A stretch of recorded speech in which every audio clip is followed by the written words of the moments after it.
Ao amanhecer, a campanha contra os germanos parecia mais uma marcha de legiões. Fileiras uniformes, o eco dos passos, o tilintar do metal. Mas poucas horas depois, essa sinfonia de bronze e ferro transformou-se em caos. As lanças dos bárbaros rasgavam o ar. As flechas guinchavam como seres vivos. E foi precisamente neste inferno que o soldado romano permaneceu, sem se dobrar, como se ele próprio fosse parte de uma muralha. Por que a sua armadura resistia onde qualquer outra rachava ao primeiro impacto? Historiadores escreveram que a lorica segmentata, uma armadura segmentada que se tornou símbolo da disciplina romana, é mencionada pela primeira vez no início do primeiro século da nossa era. As suas placas de ferro eram unidas por correias e fechos, criando flexibilidade sem perda de proteção. Achados arqueológicos em Carlisle e Corbridge mostram.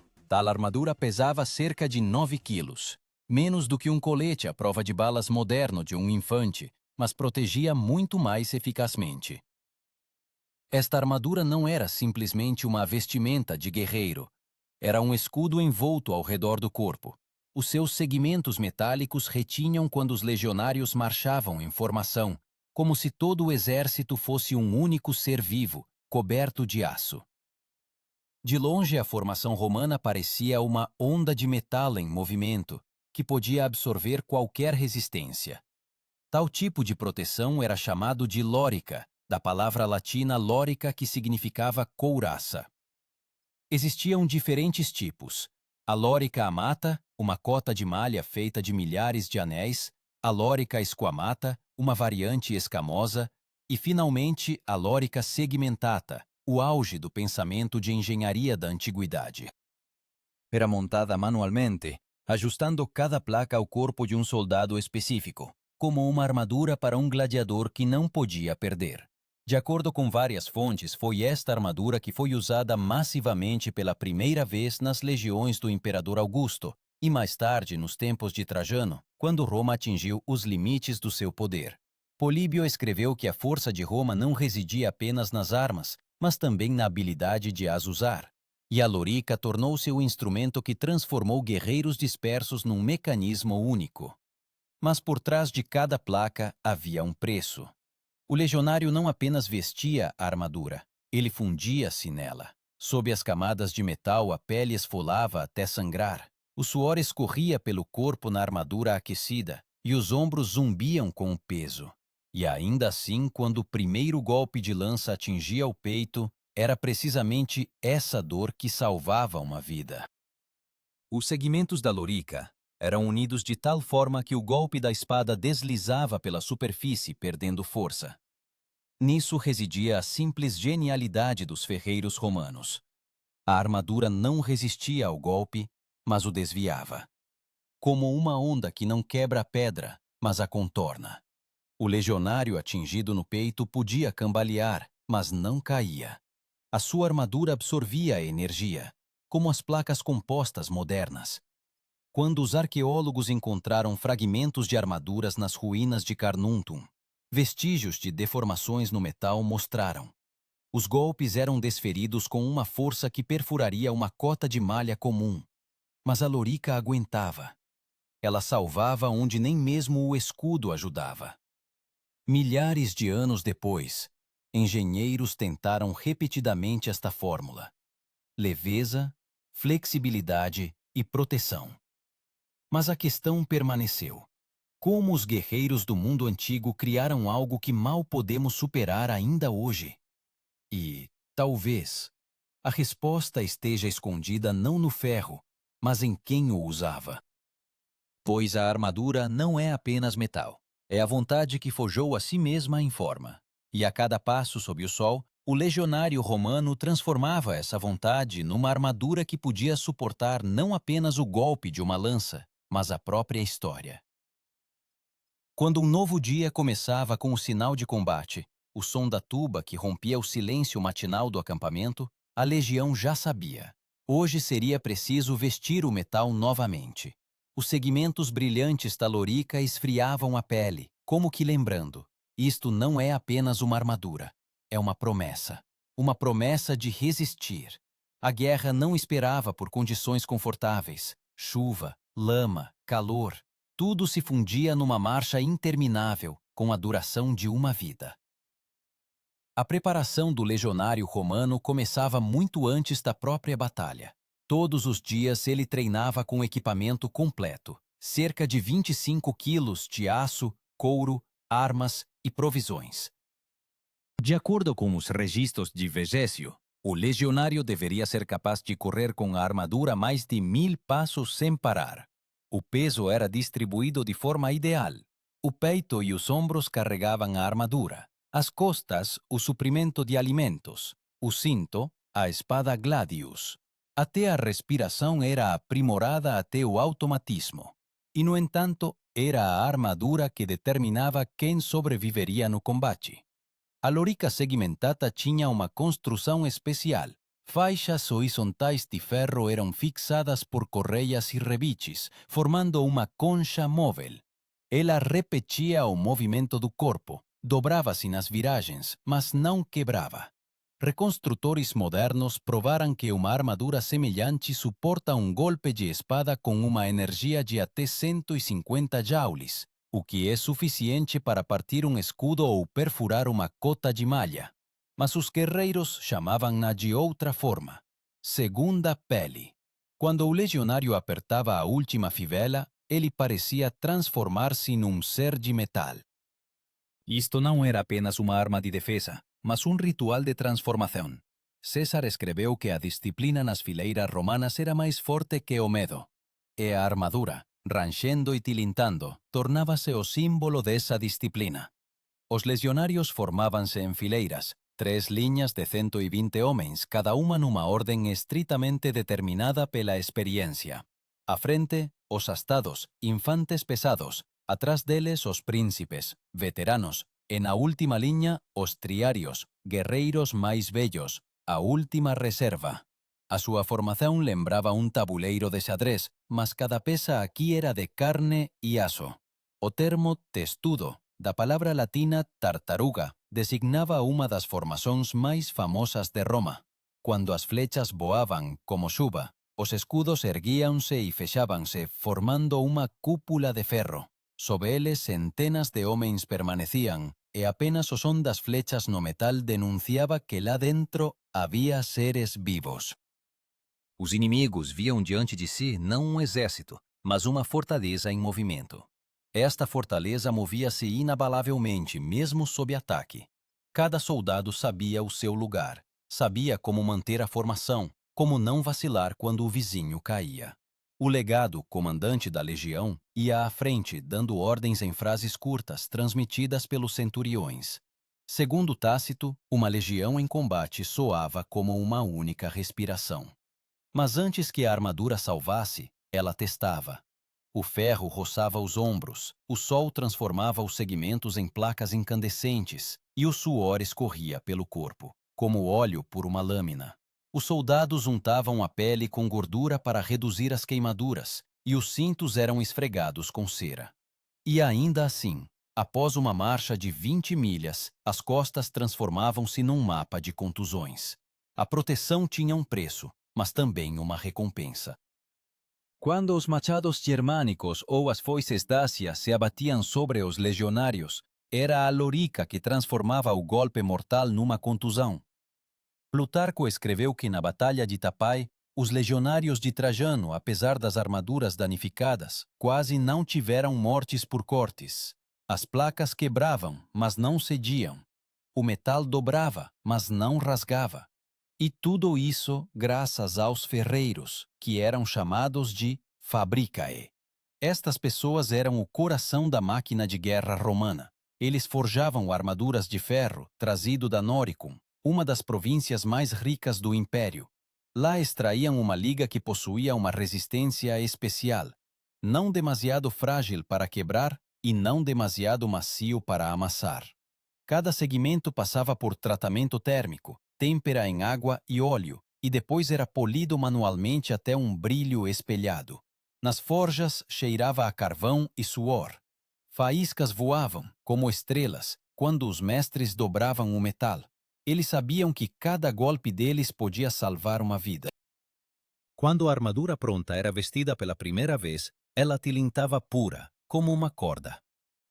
Este som não era apenas um símbolo de força, era a voz da própria Roma.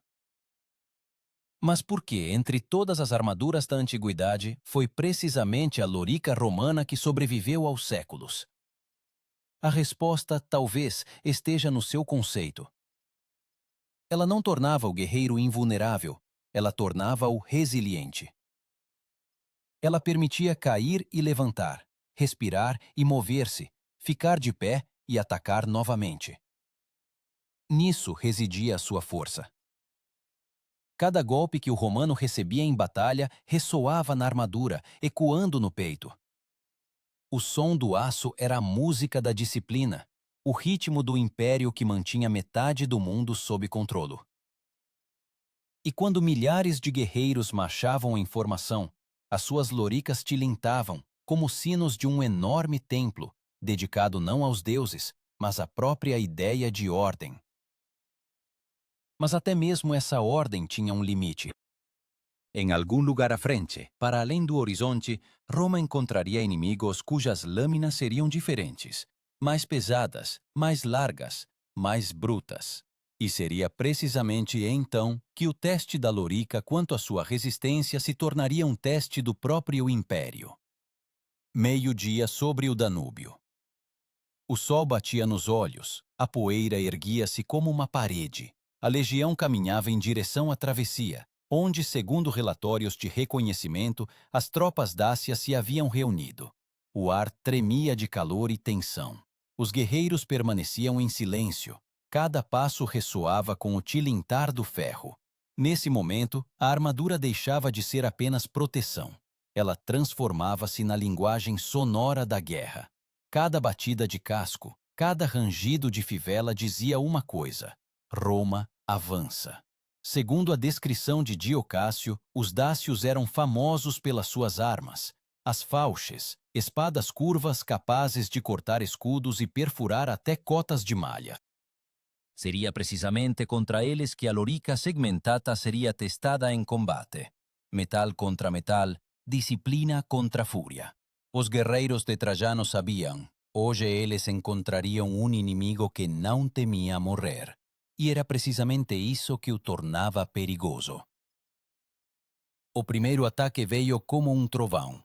As falches desceram de cima, cortando o ar. O som do impacto na armadura romana semelhava-se ao de um raio contra uma pedra. As placas dobravam, mas aguentavam.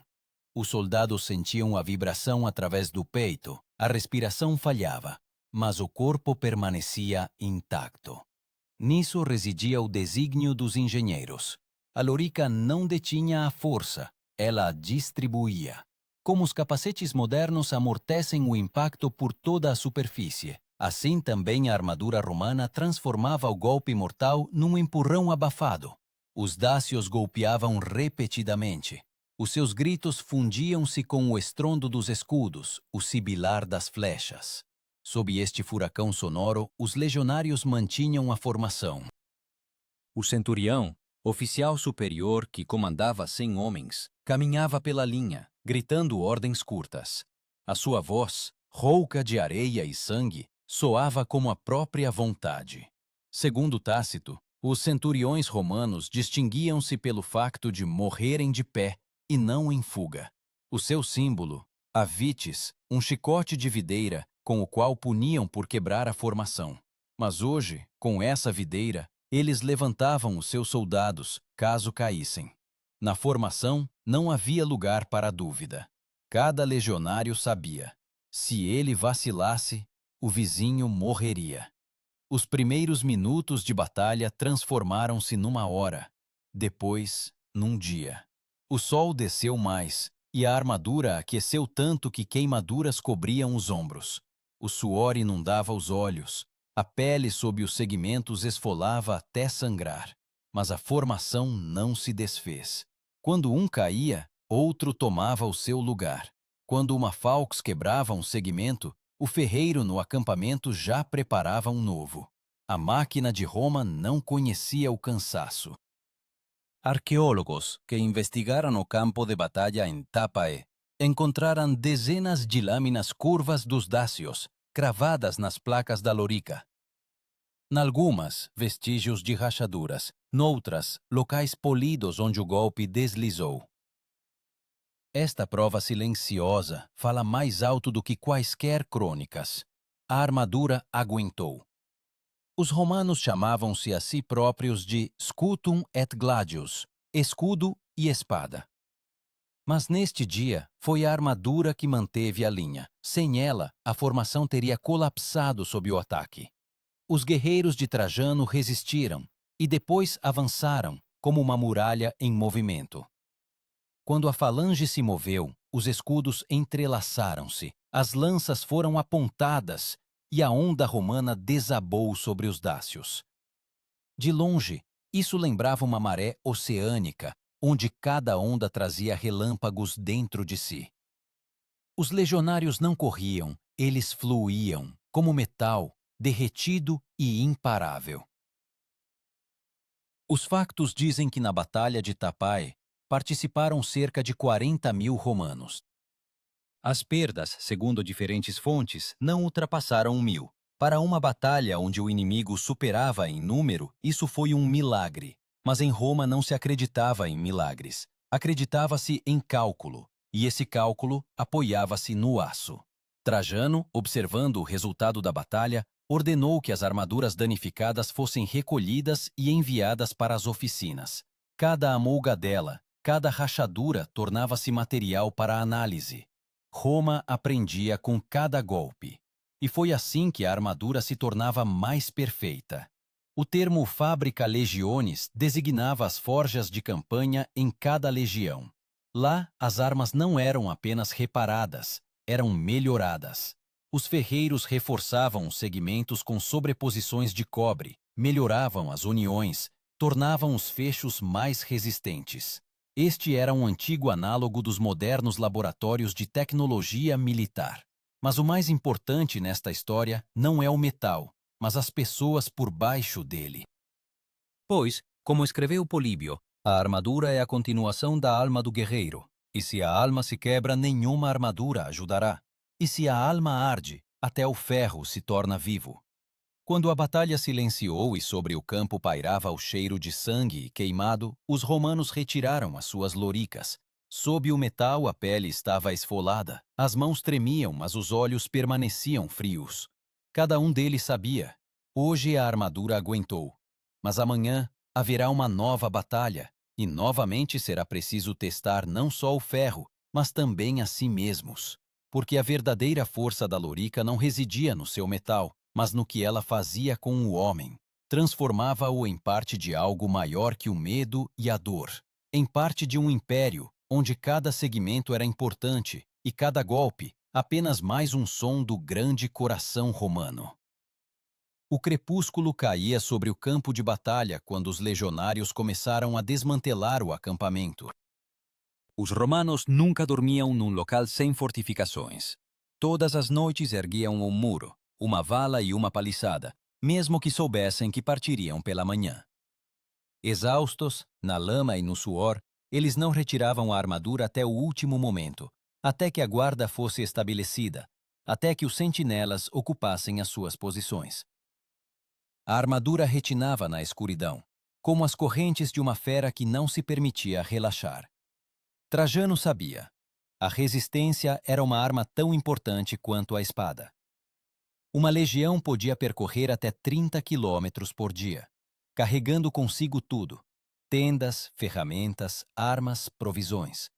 Segundo o historiador Vegésio, o soldado deve ser não só corajoso, mas também forte de corpo, pois o cansaço mata mais frequentemente do que o inimigo. A lorica era um teste de resistência não só para o metal, mas também para o homem. Ao amanhecer, quando o sol novamente inundou o acampamento, os ferreiros já reparavam as armaduras. Na forja cheirava a carvão e suor. Faíscas batiam nos rostos. O metal tilintava com os martelos. Sobre as placas quentes colocavam panos úmidos. O vapor subia em nuvens. Sibilava como uma serpente. Os legionários sentavam-se por perto, observando como a sua lorica recuperava a forma. Estas cenas, repetidas por centenas de anos, eram o coração da máquina de guerra romana.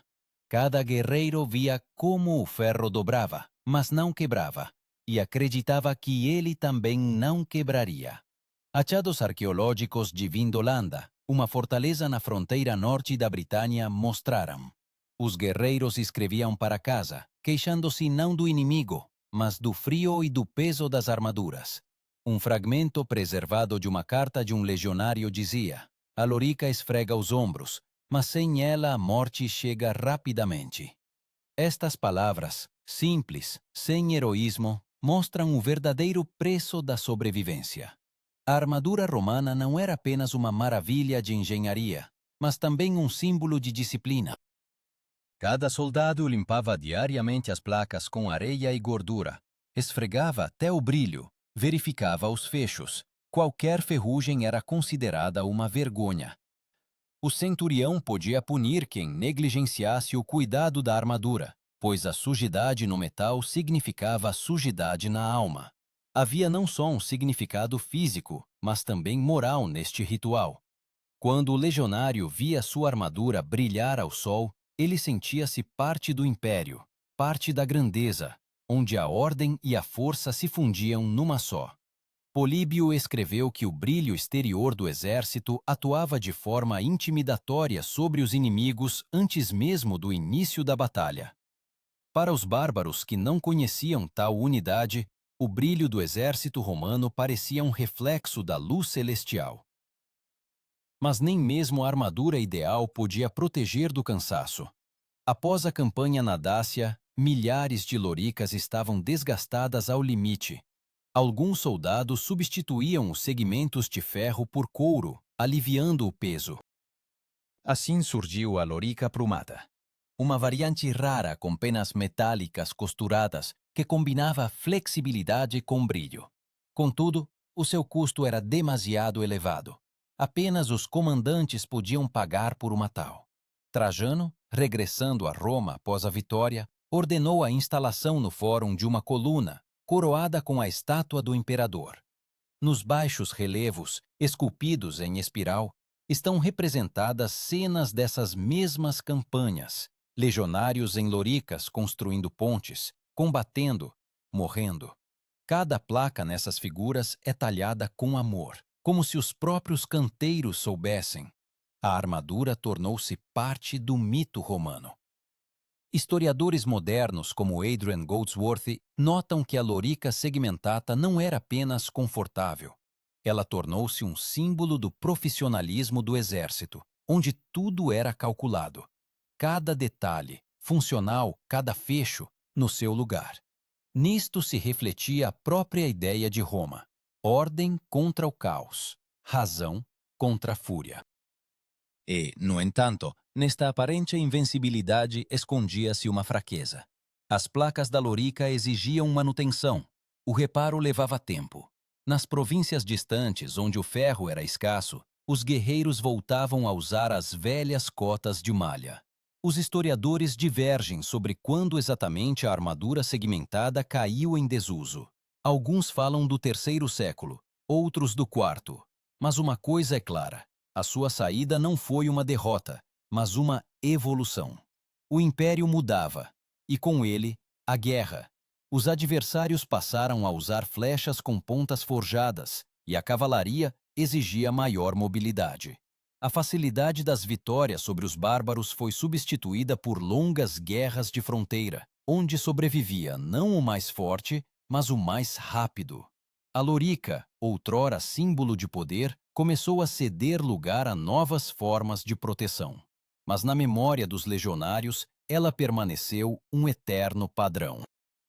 Para eles, o som dos fechos, o ranger do metal, o brilho dos segmentos ao sol, era a música da sua juventude, uma canção sobre o tempo em que a armadura ainda sustentava o mundo inteiro. E quando, séculos depois, as ruínas dos antigos acampamentos foram cobertas por relva, ainda se encontravam na terra fragmentos dessas armaduras, enferrujados, retorcidos, mas reconhecíveis. Eles permaneciam em silêncio, mas no seu silêncio ouvia-se o eco de passos, daqueles que avançaram, até que o mundo desabou a seus pés. Assim, A armadura, outrora protetora dos corpos, tornou-se a protetora da memória. Mas à frente, Roma aguardava a última prova, não o golpe da espada, mas o golpe do tempo. E então a questão já não era sobre a resistência do ferro, mas sobre a resistência do próprio homem nele. Passou um século. O mundo, que outrora tremia sob os passos das legiões, começou a rachar por dentro. O império estendeu-se das ilhas britânicas aos desertos da Síria, mas a armadura de Roma, no sentido literal e figurado, começava a enferrujar. O metal ainda brilhava ao sol, mas a disciplina esmaecia. Novos bárbaros, godos e sármatas, vinham das planícies do norte, armados com pesadas espadas e longas lanças.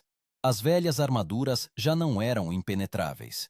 Historiadores escrevem que no início do terceiro século, os exércitos romanos usavam cada vez mais cotas de malha simples ou loricas escamosas. A armadura segmentada estava a ficar para trás. Era mais difícil de reparar. As correias apodreciam. Os rebites perdiam a resistência. Mas para os veteranos, ela permanecia um símbolo da verdadeira Roma. Um tempo em que aço e ordem eram sinônimos. Nas fronteiras do império, agora lutavam não cidadãos, mas mercenários, os federados. Eles usavam armaduras criadas à imagem da romana, mas desprovidas do seu espírito. As placas pesadas eram substituídas por anéis flexíveis, ferro barato, couro. Os combatentes eram experientes, mas faltava-lhes aquilo que não se pode forjar, a fé. Pois a lorica segmentada protegia não o corpo, mas uma ideia, o homem, parte de algo maior do que ele mesmo. Nas crônicas de Amiano Marcelino, há uma cena em que durante a Batalha de Adrianópolis, os legionários se apressam a vestir velhas armaduras, preservadas nos arsenais. Eles esperam que este metal traga sorte, como um amuleto sagrado. Mas a armadura já não salva. A formação desmorona-se, a cavalaria dos godos rompe as linhas, e pela primeira vez em séculos o exército romano perde não uma batalha, mas a confiança. Quando o fumo da batalha se dissipa, restam corpos, cobertos por placas rachadas. Arqueólogos que investigaram aqueles campos encontraram restos de loricas com cortes de lanças e amolgadelas de machados.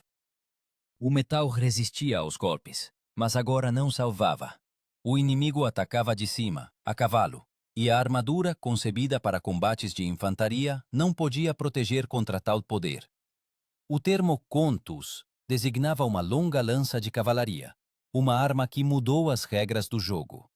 O seu golpe era desferido com toda a massa do cavaleiro e do cavalo, e nenhuma lorica podia dissipar completamente tal energia. A cada década, a armadura tornava-se mais fina, mais leve, cedendo lugar à mobilidade.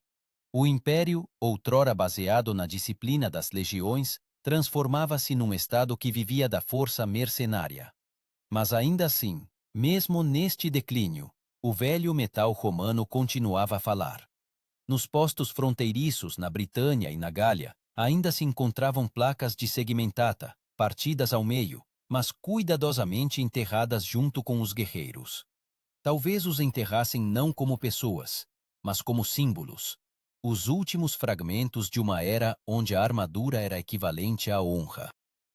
Evidências de Noricum, onde outrora se extraía o ferro romano, mostram que nos séculos posteriores a fundição se tornou mais rudimentar e o controlo mais fraco. Os ferreiros já não forjavam manualmente cada segmento para um guerreiro.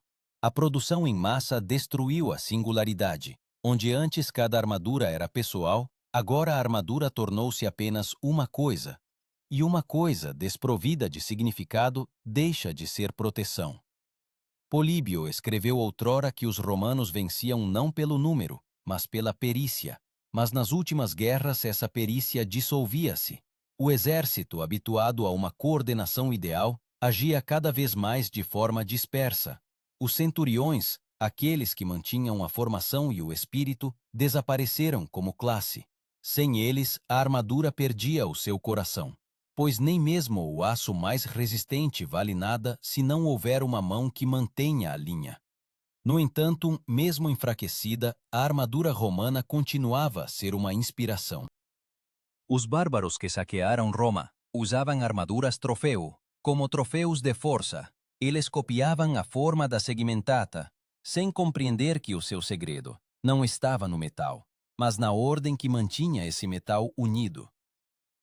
Achados arqueológicos em Ravenna e Cartago mostram que, mesmo no século V, alguns comandantes do Império Oriental continuaram a usar elementos segmentados nas suas couraças. Eles acreditavam que este estilo trazia a bênção da velha Roma, como se o próprio espírito do Império se escondesse nas curvas do ferro. Mas a história é impiedosa. Após a queda do Império Romano do Ocidente em 476, a lorica desapareceu dos campos de batalha. Ela foi substituída por cotas de malha, couraças lamelares, couraças de placas dos reis bárbaros. E ainda assim, quando os arqueólogos modernos levantam da terra estes segmentos enferrujados, mesmo após 1500 anos, eles parecem vivos. O metal que forjou o destino do continente, como se ainda se lembrasse do calor das mãos, do suor e do sangue daqueles que o usaram. A lorica não morreu, ela apenas se tornou invisível, passou do aço para a memória, da memória para a ideia. E hoje, quando os engenheiros criam armaduras de Kevlar e titânio, eles repetem os mesmos princípios: distribuição do impacto, flexibilidade, resistência. Aquilo que os romanos inventaram ainda vive em cada soldado, em quem uma placa brilha. Mas a questão permanece: se a armadura de Roma resistiu sob as lâminas e o tempo, poderá o homem, criado por ela, suportar a prova da queda do império?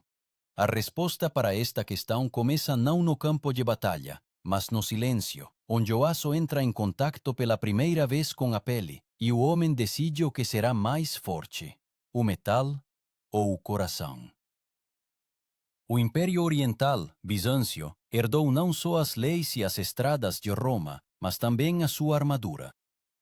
Aqui, nos mosaicos de Constantinopla, a lorica encontrou uma segunda vida.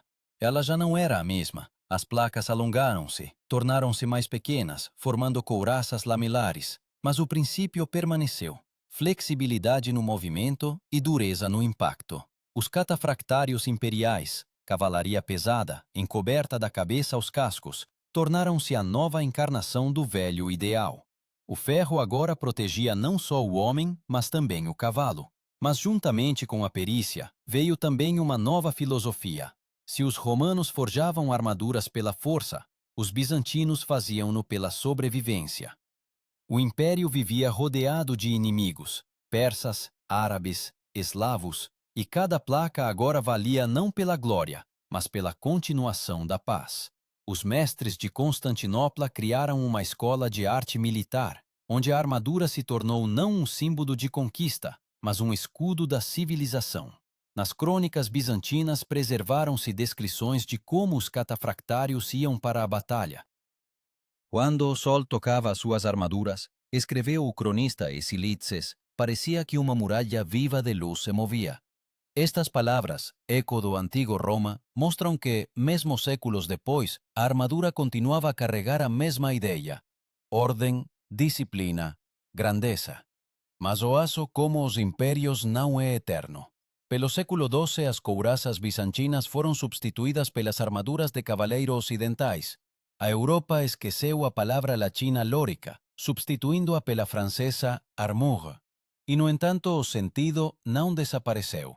Qualquer armadura, das cruzadas às couraças napoleônicas, trazia em si a memória genética de Roma. Hoje, arqueólogos, ao extraírem da terra pedaços de lórica, veem não apenas metal.